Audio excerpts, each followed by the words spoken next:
Actually हम दैनिक भास्कर से हैं और ये हम एक स्टोरी कर रहे हैं आईवीएफ के ऊपर कि पिछले कुछ सालों में आईवीएफ का ट्रेंड कैसे चेंज हो रहा है और आज जो मार्केट सीरीज़ का मार्केट है आज कहाँ पे है। जैसे बहुत सारा डेटा है कि 2020 में कहाँ था, 2026 में कहाँ तक पहुँच रहा है।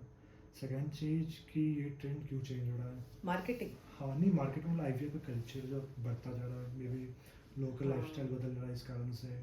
और बहुत सारे रिपोर्ट छोटे मोटे हैं, पता नहीं ऑथेंटिक है कि नहीं, कि पोस्ट कोविड शायद लोगों की फर्टिलिटी कम हुई है तो उस कारण से। और दूसरा चीज़ हमारा संदर्भ मेनली भोपाल और एमपी से रिलेटेड है कि एमपी में आज कितने आईवीएफ सेंटर हैं, उनकी मार्केट क्या है, भोपाल में कितने हैं या फिर इंदौर में क्या है, तो इन सब कारण में। देखिए, मैंने तो कभी, क्योंकि मैं पायनियर हूँ आईवीएफ की भोपाल की, तो मैंने तो कभी मार्केटिंग का सोचा ही नहीं। हमने तो बहुत ही एथिकल ये सोचा कि इनफर्टिलिटी ट्रीटमेंट ज़रूरी है, पेशेंट हमारा इंदौर बॉम्बे दिल्ली जा रहा है, परेशान हो रहा है, तो हमने भोपाल में 2005 में आईवीएफ स्टार्ट कर दिया। लेकिन धीरे धीरे ये कल्चर बदलने लगा क्योंकि इसमें दो रीजंस हैं। इनफर्टिलिटी तो बढ़ ही रही है। इनफर्टिलिटी इसलिए बढ़ रही है क्योंकि जैसे अब ये करियर वुमन है और कोई करियर वुमन है, डॉक्टर्स, इंजीनियर्स, लॉयर्स, कॉमर्स के students, everybody is marrying late. सब लोग चाहते हैं कि सेटल होने के बाद शादी करें, बॉयज़ भी गर्ल्स भी। तो उसकी वजह से जब मैरिड कपल सेटल होता है तब तक usually the girl is above 28 या 30 and boy is even 32 plus 33 plus. ये जो इतने टाइम में आजकल ऐसा नहीं है कि पहले जैसा ज़माना नहीं रह गया जो हमारे टाइम था। You will have relationships, nobody is without relationship. तो इन रिलेशनशिप के चलते हो सकता है कि जिसके साथ रिलेशनशिप हो उस वही आपका एक्चुअल पार्टनर बने, ऐसा ज़रूरी नहीं है। देयर इज़ प्रॉब्लम ऑफ, आपको बुरा भी लगेगा, मल्टीपल पार्टनर्स ऑल्सो।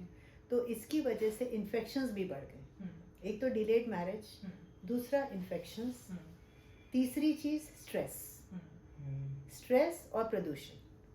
प्रदूषण दिल्ली वाला नहीं है, लेकिन अपने यहाँ दूसरी तरह का है कि घर का खाना ना खाना, बाहर की चीज़ें, fast food, preservatives, chemicals, then air का पोल्यूशन लेवल, स्ट्रेस लेवल, नींद कम। आजकल शायद ही कोई यंगस्टर होगा जो कि 8 घंटे सोता हो। जब वो सोते हैं तो 1-2 घंटे मोबाइल चलाते, उठते साथ उनको व्हाट्सएप चलाना। Then they are forgetting the basic things like घर में हेल्दी मील्स लेना, शांति से बैठ के खाना खाना, या किसी से घर में फैमिली में बात करना, ये सब हम भूल ही गए। फ्री टाइम है तो we are on apps, we are on digital media, या we are watching something, we are not getting up on time. हमारा बॉडी का साइक्लिकल रिदम ही ठीक नहीं है। और चलो आपकी शादी हो गई, शादी होने के बाद husband wife both are working.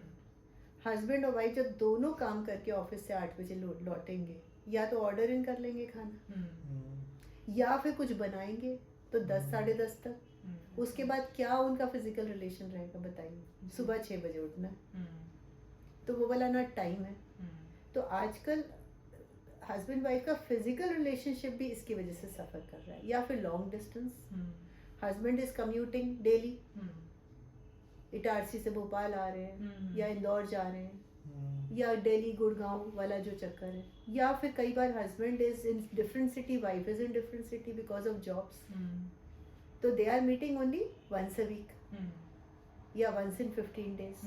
तो उसमें भी फिजिकल रिलेशनशिप में फ़र्क पड़ता है, क्योंकि वाइफ के जो एग बनता है जो यूट्रस में जो ओवरीज से, that is formed only once a month, and they might not be meeting at the same time that the egg is forming. अब रहा मार्केट का कल्चर, तो देखिए अब आईवीएफ बहुत चेंज हो गया। अब एथिकल प्रैक्टिस इसलिए कम हो गई है क्योंकि हमारे जैसे डॉक्टर्स जो कि जिन्होंने शुरू किया था, एक उसकी तरह की एक पेशेंट को फैसिलिटी मिले, पेशेंट को कम खर्चे में आईवीएफ मिले, उसकी वजह से हमने आयुष्मान योजना भी ली। हमारे यहाँ मतलब आईवीएफ का आपने देखा, आईवीएफ के बहुत कम सेंटर्स हैं जिन्होंने आयुष्मान लिया है, क्योंकि उसमें पैसा पेशेंट के लिए कम मिलता है, हमें कई बार अपनी जेब से लगाना पड़ता है। तो आयुष्मान योजना के तहत कम खर्चे में इलाज हो रहा है। बाकी जो कॉर्पोरेट आ गए, कॉर्पोरेट्स का मैं नाम नहीं लूंगी, कॉर्पोरेट चेन से चलते हैं, जैसे डोमिनो की चेन, जैसे शॉपर स्टॉप की चेन। इनका मालिक कौन है आपको नहीं मालूम, इनको चलाता कौन है ये नहीं मालूम, इनकी प्रॉफिट क्या है आपको नहीं मालूम। बस एक साइकिल, एक मशीन की तरह चलते हैं, और इनके एडवर्टाइजमेंट इतने स्ट्रांग होते हैं कि मैं ये पूरी बिल्डिंग भी बेच दूं तब भी मैं इनके बराबर एडवर्टाइजमेंट नहीं कर सकती। आप मेरा इंटरव्यू ले रहे हैं मेरा नाम सुन के, यही चीज़ मैं बोलूँ दैनिक भास्कर में कल मेरा फ्रंट पेज में ऐड डाल दो, डाल पाओगे? नहीं डाल पाओगे, क्योंकि उसकी कोई वैल्यू, उसकी मतलब जो है वो सब that is all money game. तो जो कॉर्पोरेट्स करते हैं, कॉर्पोरेट्स बहुत अच्छे अच्छे सेंटर्स लेके आते हैं, hi fi fully air condition, लेकिन वहाँ डॉक्टर्स जल्दी जल्दी चेंज होते रहते हैं, कोई जिम्मेदारी नहीं लेता।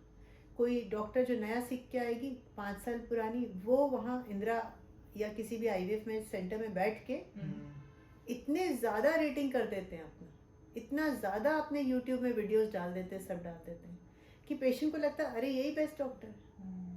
उनको नहीं पता कि डॉक्टर मोनिका सिंह जो बैठी हैं वो 20 साल से कर रही है और ये लड़की 5 साल से कर रही है, उनको रिजल्ट्स का नहीं मालूम। और सबसे इम्पॉर्टेंट चीज़ है आईवीएफ में रिजल्ट आने में टाइम लगता है। मेरे को ये स्किल सीखने में 5 साल लगे, 10 साल लगे, तब जाके हमारा ये स्टैंडर्ड बना। नया सेंटर कैसे करेगा ये?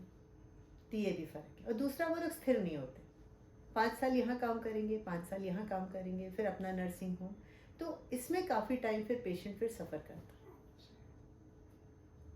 तो ये आपके सारे क्वेश्चंस के आंसर नहीं, फिर भोपाल में मतलब आज के डेट में कितने आईवीएफ होंगे? भोपाल में आईवीएफ सेंटर 15 से ऊपर है। 15 से ऊपर। हाँ।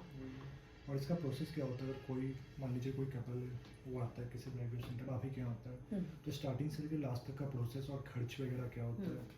जैसे रजिस्ट्रेशन हो गया, उसके फॉर्म्स में क्या सवाल होते हैं, किस तरह के? तो देखिए, ये रजिस्ट्रेशन पेशेंट का हो गया, ओके।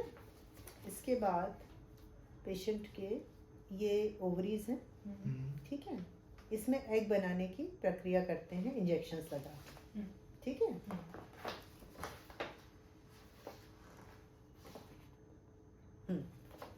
पेशेंट को इंजेक्शन लगाते हैं लगातार, जिससे इस तरह से ओवरी में एग बन जाते हैं। जब ये एग बन के तैयार हो जाते हैं तो सोनोग्राफी मशीन से, नीडल से इन सारे एग्स को निकाल लिया जाता है। फिर इन एग्स को निकाल के पेशेंट के हस्बैंड का स्पर्म लेते हैं और ट्यूब में बच्चा बनाते हैं आईवीएफ लैब में। जब ये बच्चा 3 दिन का, 4 दिन का, 5 दिन का होता है, तब इसको यूट्रस के अंदर डालते हैं और फिर वेट करते हैं कि वो यूट्रस के अंदर चिपक जाए। इसलिए इसमें गारंटी नहीं होती, क्योंकि आपने डाल तो दिया 100%, लेकिन ये गारंटी नहीं कि वो 100% चिपकेगा। तो इसलिए आईवीएफ की सफलता आज भी 25, 30, 40% है, बट 100% गारंटी कोई भी नहीं दे सकता। और जो 100% गारंटी दे रहा है जो आईवीएफ सेंटर, वो गलत कर रहा है। ये टोटली इस बात पर डिपेंड करता है कि आपकी बॉडी वो भ्रूण को अपनाती है कि नहीं। इसका ओवरऑल कॉस्ट क्या आता है?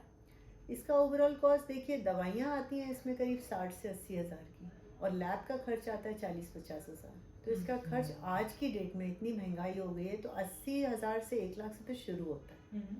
अब इसके अलावा आपको अगर कॉर्पोरेट चेन चलाना है तो आप 1.5 से 2 लाख भी ले सकते हो। हम जैसे स्टैंड अलोन सेंटर में बैठे हुए हैं, तो हम वही काम 1 से 1.25 लाख में कर देंगे। पेशेंट अगर मेडिकल स्टोर जाके दवाई ले रहा है तो वो ज़्यादा खर्च करेगा, और पेशेंट अगर हम लोग एक पैकेज दे रहे हैं कि भाई हम सारी दवाई इंजेक्शन इसमें कर देंगे, जैसे आयुष्मान पेशेंट के, तो खर्चा कम हो जाता है। तो इट एक्चुअली डिपेंड्स अपॉन कि एक आप ब्रांडेड ले रहे हो ड्रेस, या फिर एक सिटी से, एक चौक से ले रहे हो एक ड्रेस, इट ब्रांड का फ़र्क पड़ता है। But definitely the main thing is कि what is the type of treatment which you are being given. तो जिस सेंटर पे पेशेंट जाए, उसके रिजल्ट, उसका ट्रैक रिकॉर्ड, वो कैसा चल रहा है, ये पता होना चाहिए। और हो सकता है एडवर्टिजमेंट से ये ना पता चले, वहाँ जाके खुद पेशेंट से बात करके या थोड़ा सा 2-3 बार जाके, तब आपको पता चलेगा वहाँ जेन्युइन काम होता है कि फर्जी काम होता है। और जैसे बहुत सारे कपल होते हैं, एक तो बहुत नॉर्मल केस होता है, मान लीजिए किसी का ब्लॉकेज हुआ तो ट्रीटमेंट वगैरह से ठीक हो जाता है। बहुत केस होता है मेल या फीमेल, किसी में स्पर्म नहीं बनना है, फिर एग नहीं बनना है, तो उसका फिर अरेंजमेंट कैसे करते हैं? एग और स्पर्म अगर नहीं बने तो आजकल ART बैंक है, तो हमारा अकेला IVF सेंटर है अभी मेरे ख्याल से भोपाल में, जो जिसके पास IVF सेंटर भी है, ART बैंक भी है और सरोगेसी सेंटर भी है। इन तीनों चीज़ों का हमारे पास लाइसेंस है। तो अगर किसी पेशेंट के अंडाणु ना बन रहे हैं तो हम एग बैंक से एग ले सकते हैं। अगर स्पर्म नहीं बन रहे तो हम स्पर्म बैंक से स्पर्म ले सकते हैं। ये होते डोनर के ही हैं लेकिन देता एआरटी बैंक है। हम्म, जैसे आपने विकी डोनर देखी मूवी, वैसा नहीं कि कोई भी चलता फिरता आके विकी डोनर बन गया। हम्म, आपको एआरटी बैंक के थ्रू ही एग या स्पर्म लेना पड़ेगा। सरोगेसी के लॉज में तो बिल्कुल चेंज आ गया है। सरोगेसी के लॉ में कोई पैसे का लेन देन नहीं हो सकता। हम्म, जो कि किसी लेडी की सरोगेट बनती है हम्म, तो वो बिना पैसों के वो काम करेगी, तो बस उसका इंश्योरेंस होगा, उसका पूरा देखभाल होगी 9 महीने, डिलीवरी के बाद भी इंश्योरेंस, जो कि कमिश्निंग कपल करेंगे। हम्म, बट पैसों का एक पैसे का भी लेन देन नहीं होना चाहिए। surrogacy के- सरोगेसी तो सरोगेट या तो उनकी रिश्तेदार होगी हम्म, या कोई ऐसी क्लोज फ्रेंड होगी या फैमिली होगी जो कि पैसे बिना लिए काम करे। प्रैक्टिकली पॉसिबल है क्या? हाँ, है ना, नहीं, ऐसे- मैं इसलिए पूछ रहा हूँ ये चीज़ हाँ। कि एक तो पहली बात, आप किसी और का बच्चा अपने घर में रख रहे हैं और एज एग्रीमेंट और लॉ के हिसाब से आप क्लेम तो कर ही नहीं सकते कभी भी उस बच्चे पे। तभी तो केसेस मतलब कम हो फिर गए। भी कोई- आपने देखा होगा पहले कितना लेफ्ट राइट हम्म। सरोगेसी होता था, हाँ, अब बहुत कम हो गए। बाहर के लोग ज़्यादा करवाते थे। अब तो फॉरेनर्स का तो आना बंद ही हो गया, और इंडिया में भी वही लोग करा पाएंगे जिनका कोई है, जैसे कोई छोटी बहन बन जाए या बड़ी बहन बन जाए या चाची मामी या जो भी है, आप उस तरह से आपकी इतना होना चाहिए उसके साथ कनेक्शन की वो कर सके। नहीं तो पैसे के लेन देन तो इसमें बिल्कुल अलाउड नहीं। अच्छा, और ये जो स्पर्म डोनर और एग डोनर जो होते हैं, हम्म। इनका पेमेंट क्या होता है? मतलब एक फिक्स पेमेंट होता है? ये भी फिर कोई flexible? पेमेंट, ये भी कोई पेमेंट नहीं है। तो ये जो एआरटी बैंक में अपना डोनेट करते हैं, हाँ, ये डोनेट, sperm ये अपने donor- विल से डोनेट करेंगे। अच्छा, इसकी कोई इसमें से प्रोसेसिंग फी ली जाती है कि भाई जो स्पर्म डोनर है उसका जो भी आने जाने का खर्चा, होटल में रुके, ये सब खर्चे का जो ऊपरी खर्चे का जो देते हैं, लेकिन फीस नहीं देते।